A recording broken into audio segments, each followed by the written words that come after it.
بقى عندهم رز كده اسمه كشميري بولاو، معرفش انا بنطق بولاو دي صح ولا لا، بس المهم انه كشمير، مش لونه كشميري اسمه كشمير.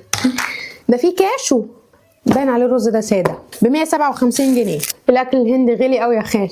تعالوا نكتشف كده هو ساده ولا في اي، باين عليه ساده، والله باين عليه ساده. وانا ايه وانا ايه اتغفيت في كلمه كشميري وهو ساده بالكاجو، يبقى ال 157 جنيه حق شويه الكاجو اللي حاطينهم على الوش.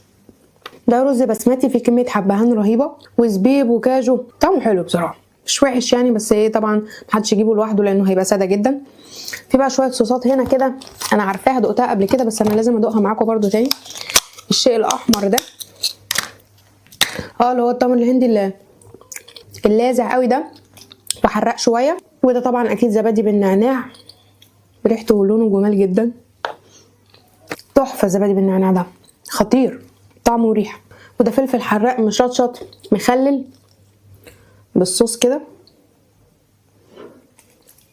ده رهيب والله رهيب.